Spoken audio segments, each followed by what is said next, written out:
The year is 1917, and Representative Oscar Callaway enters a disturbing statement into the U.S. congressional record.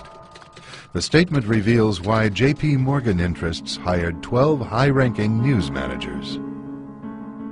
The 12 were asked to determine the most influential newspapers in America.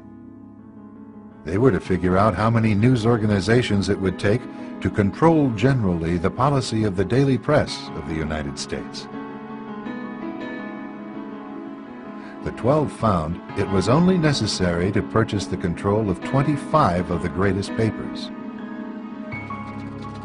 An agreement was reached. The policy of the papers was bought, and an editor was placed at each paper to ensure that all published information was in keeping with the new policy. Soon, that policy would be defined by a front group formed by J.P. Morgan and his colleagues. In fact, Morgan's personal attorney was founding president of the organization, the Council on Foreign Relations.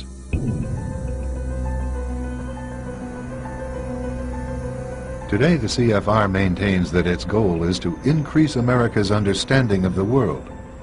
However, the actual objective of this highly exclusive club is revealed by the rare admissions of the insiders themselves.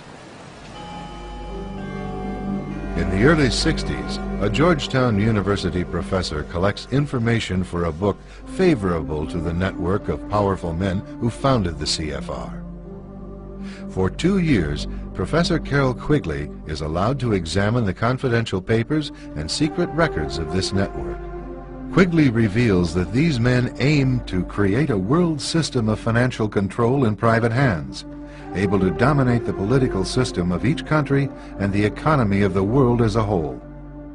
In short, they seek total and quiet control of the entire world. And the CFR is their most visible conduit for carrying out that agenda.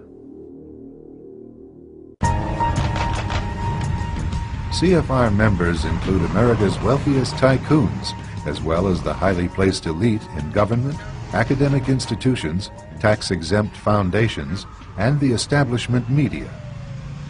Ruling Class Journalists, written by Richard Harwood, describes the CFR membership as the ruling establishment in the United States.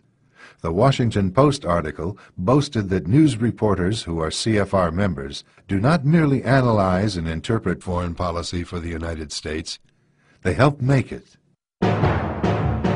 Who are these policymakers? Many of their faces are familiar. NBC's Tom Brokaw, CBS's Dan Rather, ABC's Barbara Walters, Jim Lehrer of PBS, William F. Buckley of National Review, media mogul Rupert Murdoch, owner of the giant multifaceted News Corporation.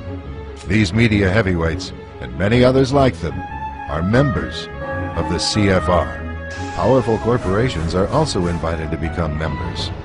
At the close of the 20th century, CFR influence presided over far-reaching consolidations of media control.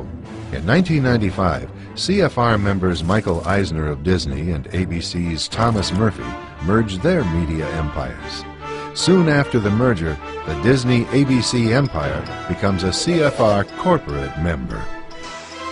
In the year 2000, the world's largest internet service provider, America Online, joins forces with Time Warner, one of the world's largest news organizations. The CEOs favoring the move are CNN's Thomas Johnson and Time Warner's Gerald Levin, both CFR members. Once again, another media giant is created under the shadow of CFR influence. Today, an elite handful of individuals define the agendas that are supported by the empire of establishment news.